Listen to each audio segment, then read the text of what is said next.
All right, time for new injectors. I've been wanting to replace the injectors on this car for quite a while. I was waiting for the Bosch injectors to lower in price, but that's a bit of an exercise in futility because they just don't come down in price much. So FCP Euro at the best price.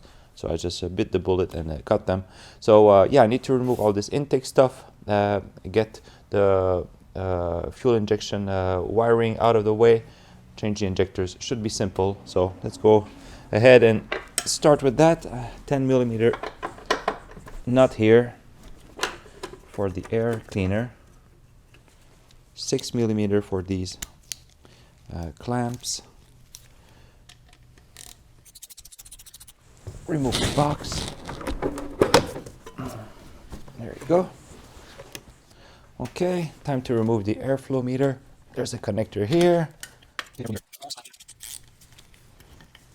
Okay, as for the airflow meter, I like to remove the bracket entirely. I don't like these little clips at the bottom here, so there are 3 10 millimeter nuts to remove.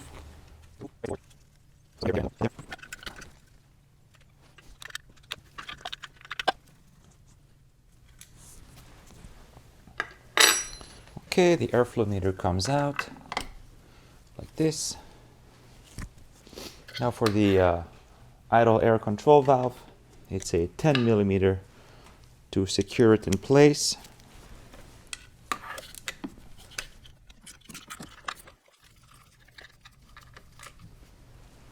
Okay, there is a connector here, 6 millimeter again. Remove this connector.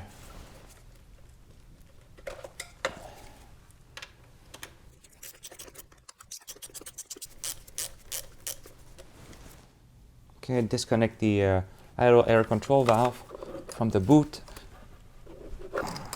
Okay. Disconnect this hose for the crankcase ventilation.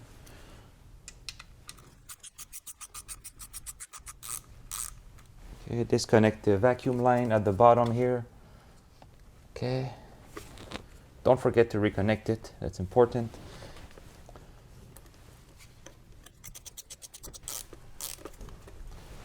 It's loose. I can just flip this over and disconnect it as one piece. Okay, now for the idle air control valve, you need to remove it to get better access.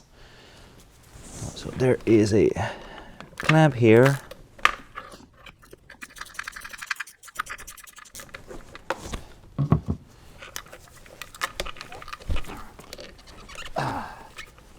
All right, so idle air control valve out. Okay, we're making good progress. I can remove these connectors. The one with the clip, the blue one, goes with the blue sensor. The fuel pressure regulator vacuum line. Okay.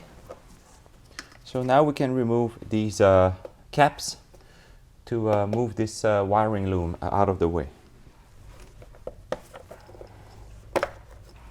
Okay. Okay, under these caps there are 2 T5 bolts that hold the wiring loom in place.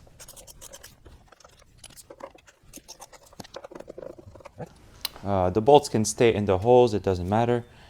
Okay, now there are 2 connectors for the crank position sensor and the number 6 reference on the ignition wires. All right, these are out. Get the vacuum line out of the way. One thing to know about the connectors on the injectors on the M30 is that they don't use a push type connector to remove them. Unlike this one, so this is a common type of a connector that you have to push in order to release. They use this one, which is just a built-in clip that is automatically released as you pull on it. So if I connect it here, push, that's fine, and if I want to remove it, I just pull on it. So same kind of connector. So if you want to remove the wiring loom, you really have to use a bit of force and pull up on the wiring loom. So that's what you have to do. I like to use a prying device just to apply a uniform pressure like this, and then use my hand to help the wiring loom out, and you will hear a click when the connectors are disconnected, like this. Then you can do the rest by hand, like this. And don't worry about the injectors coming out. They are held firmly in place by the fuel rail that is bolted on the intake manifold. So that's the wiring loom free. Now I just need to move it out of the way. So one thing that helps to get a bit more slack into the wiring loom is to disconnect these two connectors. So there is one for the O2 sensor that you just rotate and disconnect like this. Then you can remove this sort of retaining ring by unscrewing it like this. Okay, don't lose it. If yours has never come out, it's going to be a bit difficult, but just work at it. Then remove the connector from the bracket. So this wire is all part of the wiring loom that goes to the fuel injectors. So you need to free this connector to get more slack. And then there's also this connector at the bottom here that I forgot what it's for, but you just push on the clip, disconnect it. So now these wires are free. There is also a kind of C-shaped clamp that holds these connectors, the wires in place. So it's this clamp here. So you just need to get the wires out of the clamp. Now you got yourself a bit more slack, and you can move the wiring loom easier. So let me just pull back to show you where I was. Okay, so these are the fuel hoses, and so you have to go under there and get the wires out of the holder. And one last top tip: if you are going to put a ratchet or screwdriver anywhere near this area, please make sure to disconnect your battery first, because this is the starter, so there are power and ground wires going into there, so you could easily short something. Okay, so let's see if that got ourselves more slack.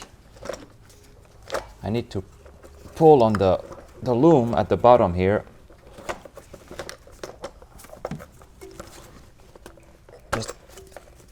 Yeah, okay, that's good. Okay, that's pretty good. I like to use a bungee cord to hold the wiring loom in place.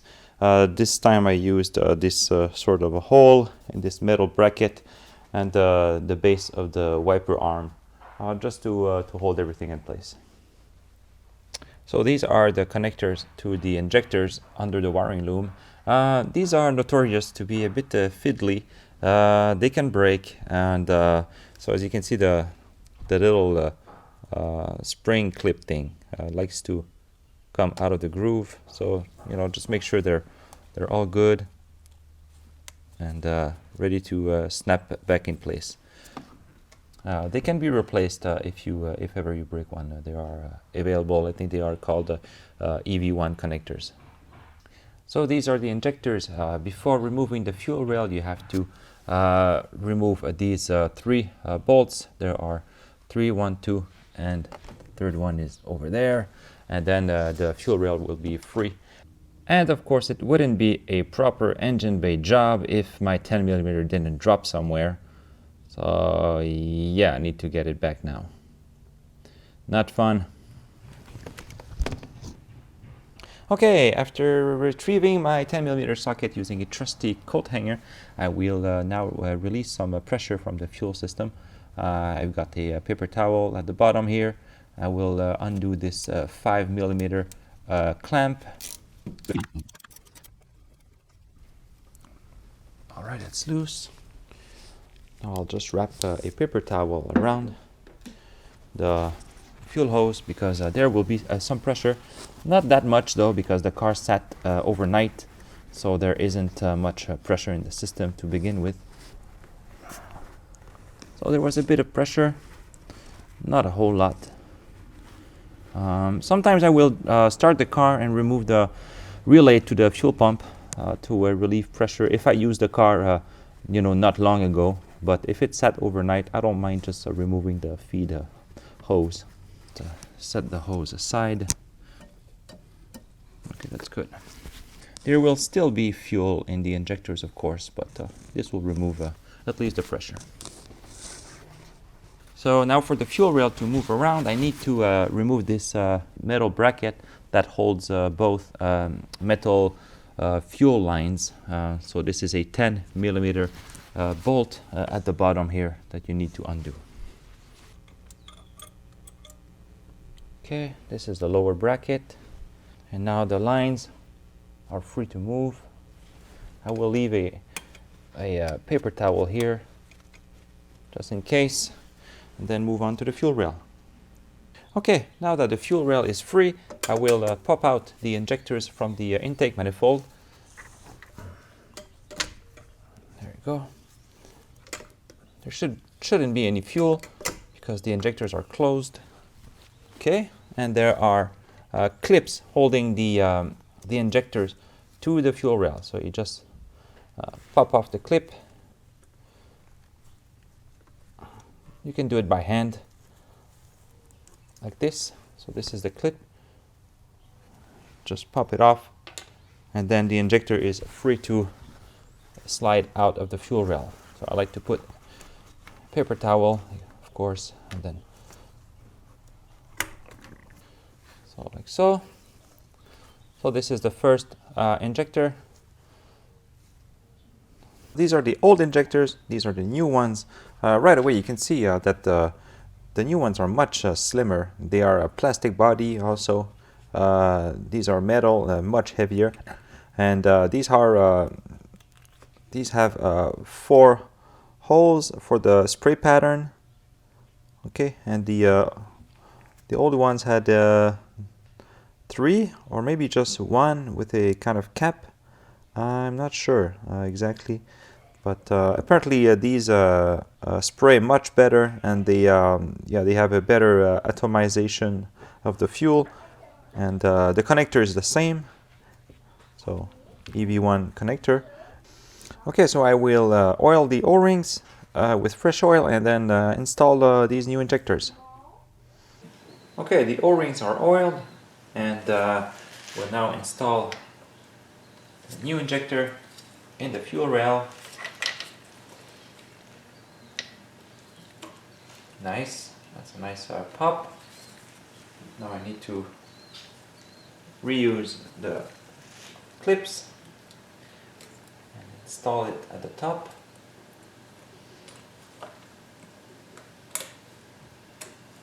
Like so. Okay, well that means the injectors can't go away. Okay, second injector.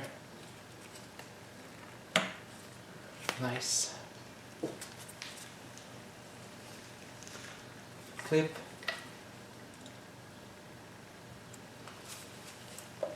The clip. Like so. Perfect. Okay, so I'll do the rest, and then I'll be ready to reinstall the fuel rail. Okay, I got the injectors all lined up into the intake manifold. Now I just need to insert them using the fuel rail. They should pop right in. Okay, I just need to push firmly, like so. All right.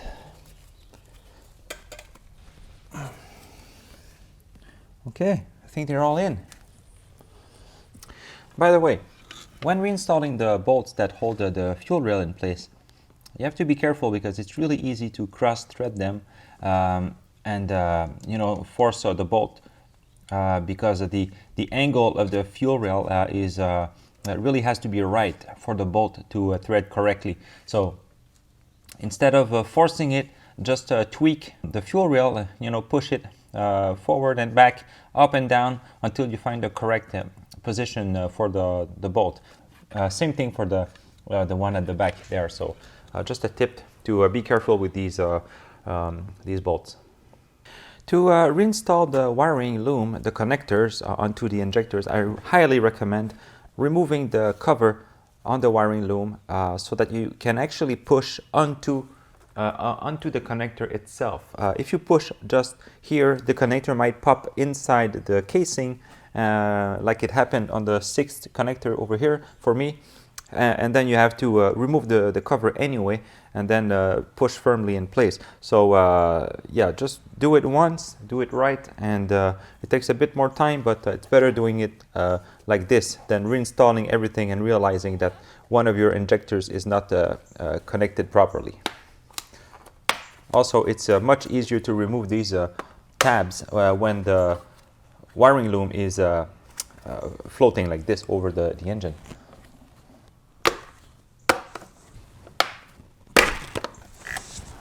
Every time I remove this cover using these clips, I always think that I'm going to break it.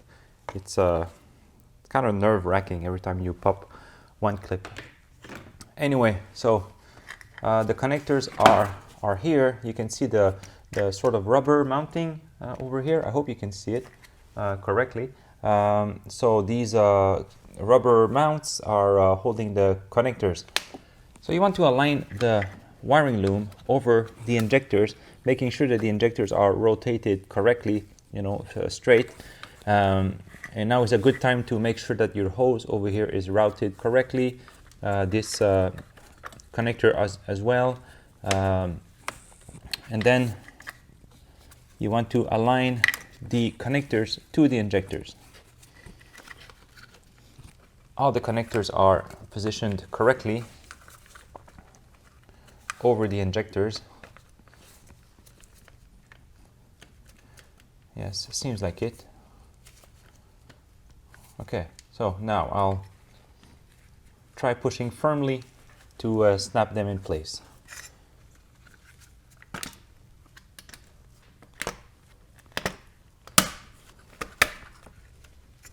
Okay, I think they're all in.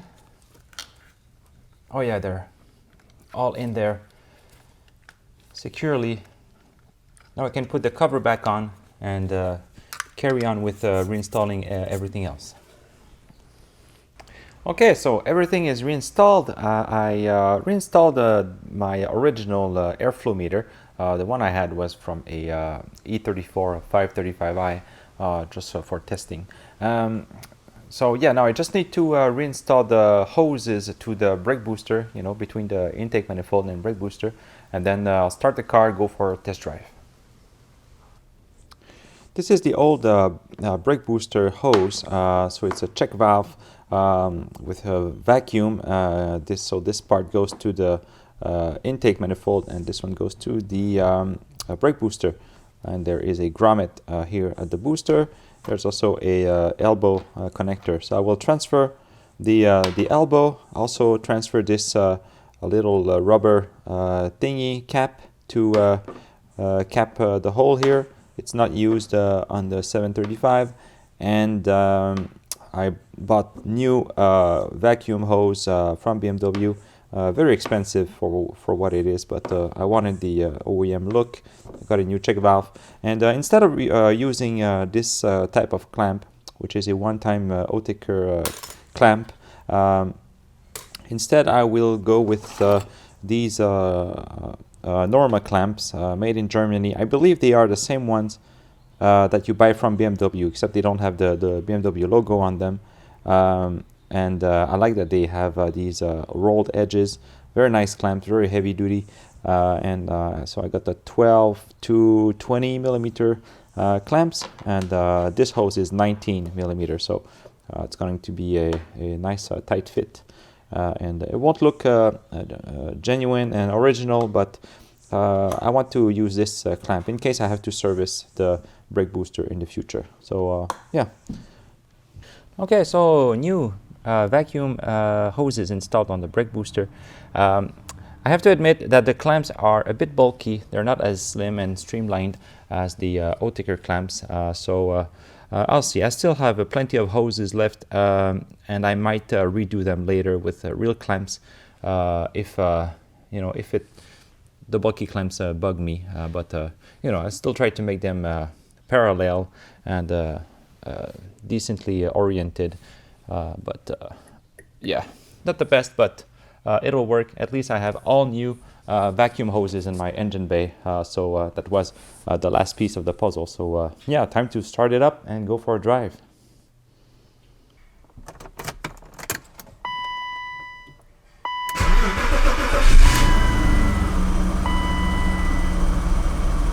Okay, the car runs normally.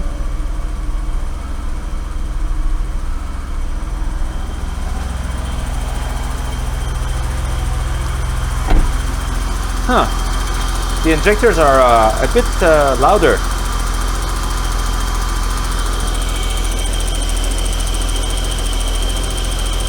But the car seems more,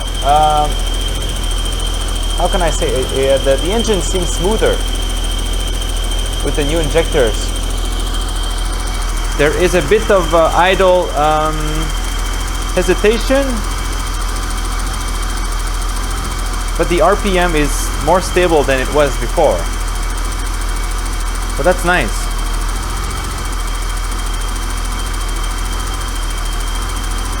Okay, I'll take it for a drive now. Okay, so unfortunately, I get the trans program error still. And when I start driving a few meters, the message pops up and then the transmission goes into limp home mode. So I barely have enough power to move the car, and it's stuck in like 1000 or 1200 RPM. So I think my problem is the throttle position switch or sensor, whatever it is. I did open it to clean it, but yeah, it was a mistake because it was perfectly fine inside, and I think I must have ruined one of the contacts or something because it's acting erratically. So I got a used unit that I will just swap, and it should be okay then. So this is the used unit I got from a, from a 91-735IL without EML, which is really important because the EML is the electronic throttle body, and it has a different unit here. There's also one other unit with a square connector. So my car needs the round connector, and you cannot buy these anymore from BMW, I believe. So I will just remove it. I could replace the entire throttle body, but it's pretty nasty, and you know, I just need this unit. I think instead I'll use the entire throttle body because I don't want to mess with this adjustment. So I think I'll just clean it and then swap my throttle body for this one. All right, I got a clean throttle body.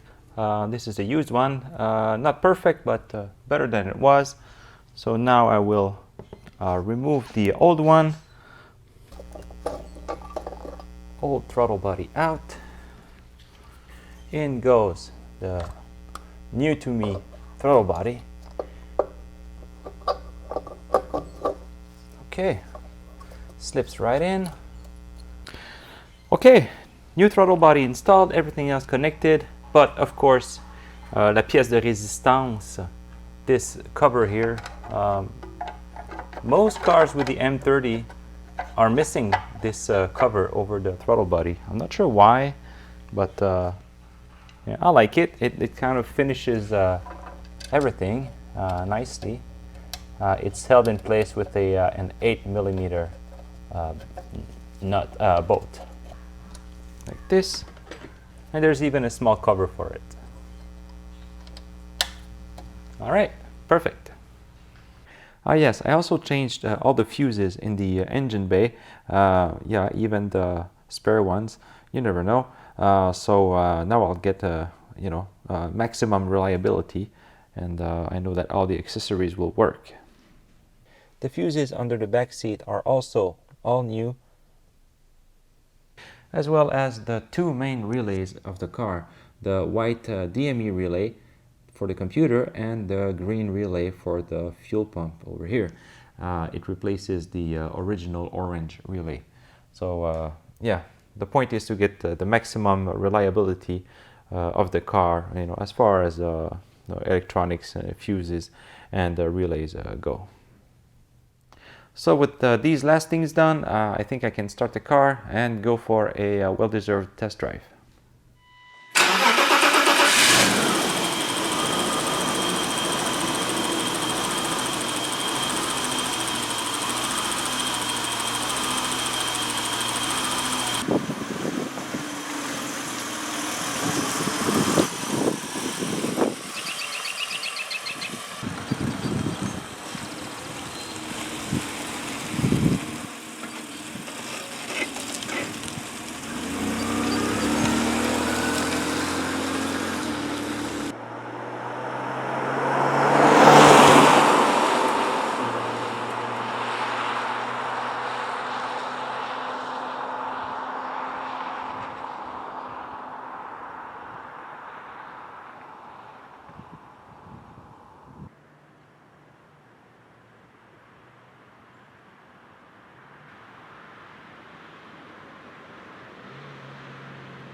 All right, so I got back from test drive, and I'm happy to report that the car drives perfectly now.